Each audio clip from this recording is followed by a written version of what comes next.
Assalamualaikum warahmatullahi wabarakatuh. Perkenalkan, nama saya Muhammad Indratna Masudi dari kelompok 3. Ingin menyampaikan tugas yang berjudul Kitab-Kitab Allah Subhanahu wa Ta'ala.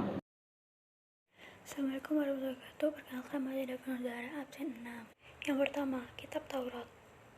Kitab Taurat diturunkan kepada Nabi Musa alaihissalam pada tahun abad ke-12 sebelum Masehi. Kitab ini diturunkan di daerah Mesir. Kitab ini diturunkan untuk umat Bani Israel atau Yahudi. Taurat berarti hukum atau syariat. Taurat menggunakan bahasa Ibrani. Diturunkan kepada Bani Israel supaya mereka senantiasa dalam jalan kebenaran. Pokok-pokok ajaran Taurat ada 10. Assalamualaikum warahmatullahi wabarakatuh. Perkenalkan, nama saya Ibib Aska Ikhwan Putra, absen 10, kelas 8E. Kedua, Kitab Zabur. Kitab Zabur diturunkan kepada Nabi Daud alaihi salam pada tahun ke-10 sebelum Masehi. Kitab ini diturunkan di Yerusalem. Kitab ini diturunkan untuk Bani Israel atau Yahudi. Kitab Zabur menggunakan bahasa Kipti. Kitab Zabur tidak membahas tentang syariat karena hukum syariat masih mengikuti kitab Taurat. Dalil bahwa kitab Zabur adalah wahyu dari Allah ada di Al-Quran surat Al-Isra ayat 55. Assalamualaikum warahmatullahi wabarakatuh. Perkenalkan, nama saya Lingga Samaitana Sugendi dari kelas 8E nomor absen 12.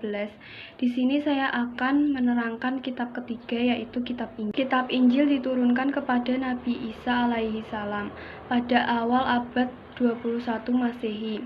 Kitab ini diturunkan di Yerusalem.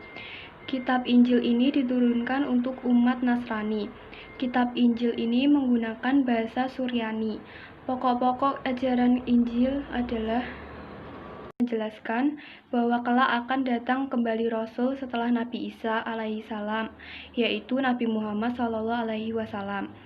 Yang kedua adalah perintah untuk kembali mengesahkan Allah Subhanahu wa Ta'ala. Yang ketiga, menghapus beberapa hukum dalam kitab Taurat yang tidak lagi sesuai dengan perkembangan zaman. Assalamualaikum warahmatullahi wabarakatuh. Perkenalkan, nama saya Kendi Safna Anaja, absen 9 dari kelas 8E. Di sini saya akan menjelaskan yang keempat, Kitab Al-Quran. Al-Quran diturunkan kepada Nabi Muhammad SAW pada abad ke-7 Masehi.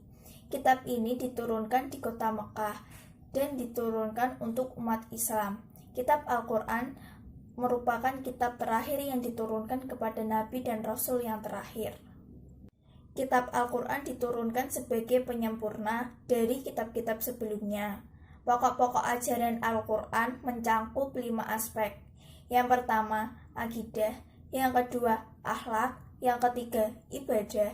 Yang keempat, muamalah. Dan yang terakhir, tentang tarikh. Al-Quran tidak diturunkan sekaligus, melainkan secara bertahap selama 22 tahun, 2 bulan, 2 hari. Sekian dari kami mengenai kitab-kitab Allah Subhanahu wa Ta'ala dari kelompok 3. Wassalamualaikum warahmatullahi wabarakatuh.